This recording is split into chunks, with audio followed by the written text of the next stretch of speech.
A week ago, the residents of Port Elphinstone in Aberdeenshire were recovering from flooding after the River Don burst its banks and washed through their homes. Our reporter John McManus has been speaking to some of them as they try to get back to normal.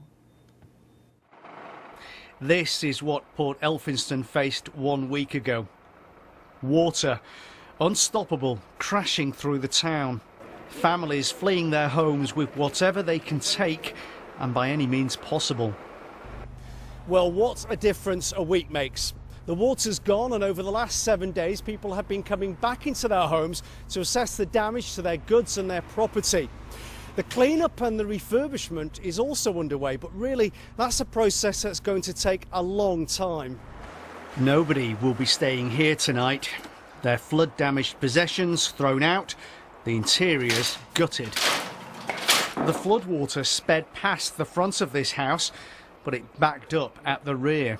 By 10 o'clock, 11 o'clock, when it burst its banks across there, that was when it started to come down the road and come in here, and you can see the level that it reached.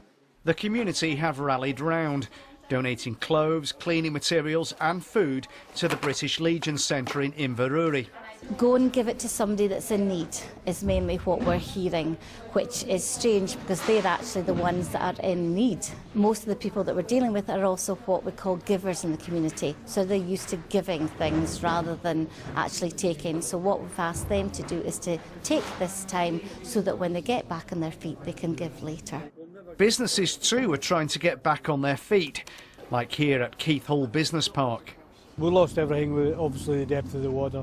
It's probably 5.5 feet in there. We saved nothing in there. So there's a bank at the back for the Don. It collapsed, and we just think the excess water had come in. It's been a tough 7 days for people in Port Elphinstone, Inverurie and many other towns across North East Scotland. They're hoping that the kind of flood defences we see behind me on the River Don will help prevent another week from hell from happening again. John McManus, BBC News, Inverurie.